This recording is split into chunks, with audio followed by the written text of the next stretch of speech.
నిజామాబాద్ జిల్లా దర్పల్లి మండల కేంద్రంలో నిర్వహించిన భాజపా విజయ సంకల్ప యాత్రకు పోటెత్తిన మహిళలు ఘన స్వాగతం పలికారు. విజయ సంకల్ప యాత్ర రథం రాగానే మహిళలు, యువకులు జై బీజేపీ, జై నరేంద్ర మోదీ అని నినాదాలు చేశారు. సందర్భంగా జాతీయ భాజపా ఉపాధ్యక్షులు డీకే అరుణ మాట్లాడుతూ, దేశ ప్రజలు సంతోషంగా ఉండాలన్నా, కడుపు నిండా అన్నం తినాలన్నా, కంటి నిండా నిద్రపోవాలన్నా మరొకసారి కమలం పువ్వుకు ఓటు వేసి భారతీయ జనతా పార్టీని గెలిపించాలని, దేశంలోనే నరేంద్ర మోదీ సర్కార్ తీసుకురావాలని ప్రజలకు పిలుపునిచ్చారు. అలాగే కరోనా సమయంలో ప్రతి ఒక్కరికి టీకాలు ఇప్పించి భారతదేశ ప్రజల్ని కాపాడి వారి యోగక్షేమం కోరుకునే మోదీకి ఈసారి లోక్సభ సీట్లలో 400కు పైగా గెలిచి భారతదేశ చరిత్రలో ప్రభంజనం సృష్టించాలని అన్నారు. అలాగే 500 సంవత్సరాల నుండి పెండింగ్లో ఉన్న రామమందిరం కట్టించి బాలరాముని ప్రాణప్రతిష్ఠ చేసిన గొప్పతనం ప్రధాని మోదీది కావున నిజామాబాద్ ఎంపీగా ధర్మపురి అరవింద్కు ఓటు వేసి మాజీ భారీ మెజార్టీతో గెలిపించాలని, భారతదేశంలో మళ్లీ కమలం పువ్వు జెండా ఎగురవేయాలని ఆమె కోరారు. ఎంపీ ధర్మపురి అరవింద్ మాట్లాడుతూ, భారత ప్రధాని మోదీ హిందూ ధర్మం కాపాడాలన్నా, రైతులు సుఖ సంతోషాలతో ఉండాలని అనుకున్నా, అలాగే తెల్ల రేషన్ కార్డు ఉన్న ప్రతి ఒక్కరికి మరో 5 సంవత్సరాల వరకు ఉచిత రేషన్ బియ్యం ఇస్తున్నారు. అలాగే రోడ్లు, మహిళలకు వడ్డీ లేని రుణాలు, ముద్రా లోన్లు ఇచ్చి దేశ ప్రజల్ని కాపాడుతున్నారు.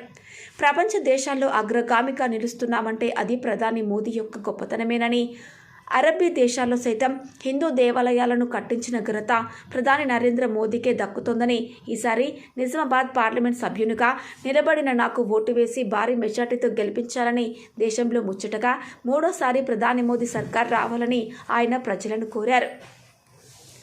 ఈ కార్యక్రమంలో Nizamabad MP Dharmapuri Arvind, Nizamabad urban MLA Dhanpal Suryanarayana Gupta, Armoor MLA Paidi Rakesh Reddy, Bhajapa జిల్లా అధ్యక్షుడు దినేష్ కులాచారి, పార్లమెంటు ఎన్నికల ఇన్ఛార్జ్ గద్దె భూమన్న, పల్లె గంగారెడ్డి, దర్పల్లి మండల అధ్యక్షులు లోలం గంగారెడ్డి, మహిపాల్ యాదవ్, కర్క గంగారెడ్డి, చిలుక మహేష్, కర్క బాలరెడ్డి, రాజేందర్ గౌడ్, గోపాలకృష్ణ, పాల్ది గంగదాస్, సేవాలాల్, శ్రీనివాస్, భాజపా కార్యకర్తలు, యువకులు, మహిళలు పెద్ద ఎత్తున పాల్గొన్నారు. సిగ్గు లేకుండా కాంగ్రెస్ పార్టీ వాళ్ళు వాళ్ళ ఫోటోలు పెట్టుకుంటున్నారు. మొత్తం రేషన్ ఫ్రీ నరేంద్ర మోడీ ఇస్తున్నాడు. ఇంకా 5 సంవత్సరాలు ఇస్తానని మొన్న హైదరాబాద్ లో చెప్పిండు అసెంబ్లీ ఎలక్షన్ల టైంలో. కాంగ్రెస్ పార్టీ వాడు ఏమే గ్యారెంటీలు ఏమే, గృహలక్ష్మి, ధనలక్ష్మి, మహాలక్ష్మి ఏమే, బస్సులు పెరగలే, మొగోళ్ళందరినీ దించేసిండు, మహిళలకి జాగా సరిపోతలేదు. నవ్వుతున్నారు చూడు, మహిళలు నవ్వుతున్నారు. ఏమాయ్ స్కీములు ఏమాయ్ ఏమన్నంటే మన ముఖ్యమంత్రి గారు ఏమంటారంటే 17కి 17 సీట్లు పార్లమెంట్ సీట్లు కాంగ్రెస్ ని గెలిపించి కాంగ్రెస్ పార్టీ ప్రభుత్వం ఏర్పాటు చేస్తే అప్పుడు గ్యారెంటీలు వస్తాయట. కాంగ్రెస్ పార్టీ ప్రభుత్వం వస్తుందా దేశంలో? వస్తుందా? ఈడ ఉన్నది కూడా ఉంటుందో విక్తుందో తెలియదు, ఈడ ఉన్నదో ఉంటుందో విక్తుందో తెలియదు. అంటే నిర్మోగమాటంగా సిగ్గుమాలిన తనానికి పరాకాష్ట ముఖ్యమంత్రి గారు మాట్లాడుతున్న మాటలు.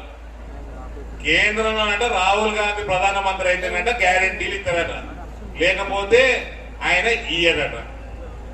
అంటే కాంగ్రెస్ పార్టీ గ్యారెంటీలకి గ్యారెంటీ లేదు. ఇప్పుడు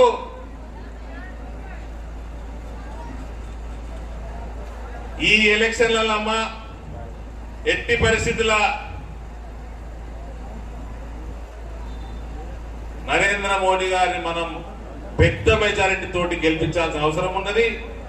ఈసారి 400 సీట్లు మనం ఇచ్చి మన దేశాన్ని కాపాడుకునే బాధ్యత ఉన్నది, ధర్మాన్ని కాపాడుకునే బాధ్యత ఉన్నది. కాంగ్రెస్ పార్టీ ప్రభుత్వం ఉన్నప్పుడు కేంద్రంలో రోజుకో పట్టణంలో సీరియల్ బాంబ్ బ్లాస్ట్ అవునా, సీరియల్ బ్లాస్ట్ అవుతుండే కదా. మన హైదరాబాద్ లో కూడా గోకుల్ చాట్ల, లుంబిని పార్కుల సీరియల్ బాంబ్ బ్లాస్ట్ అయినాయా? 100 మంది అమాయక భారతీయులు చచ్చిపోయినరా?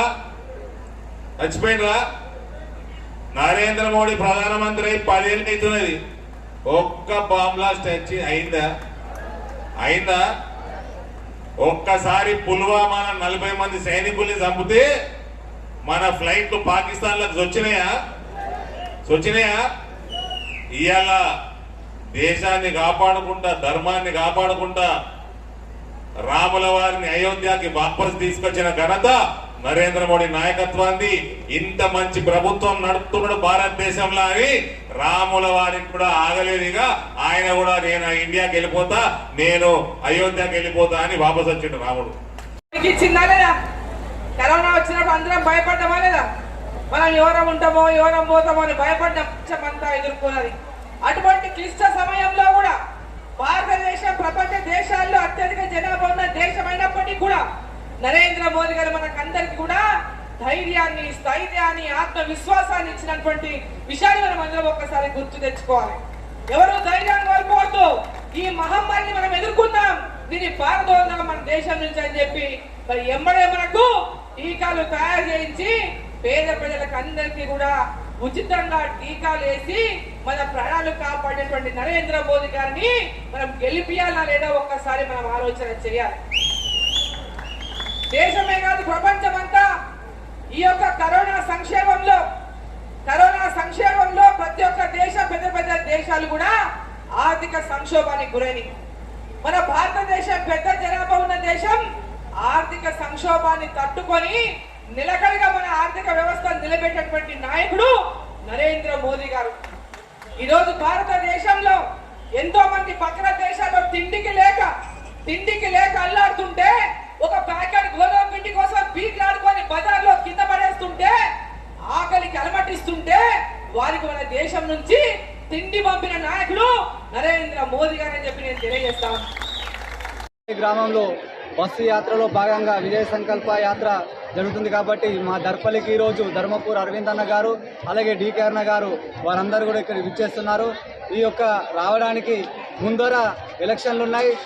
రానున్న ఎలక్షన్లలో నరేంద్ర మోడీ గారి ఆధ్వర్యంలో 400 పై చిలుకు సీట్లను తెప్పించే విధంగా మేమందరం కూడా కూర్చున్నాం. ఈరోజు మన భారతీయ జనతా పార్టీ విజయ సంకల్ప యాత్ర దర్పల్లి మీదుగా వెళ్తున్నారు కాబట్టి మరి ఈ విజయము సామాన్యమైన విజయం కాదు. ఇది భారతీయ జనతా పార్టీ ఇప్పుడు ఎంపీ సీట్లు దాదాపు 400 సీట్లు గెలవబోతుంది.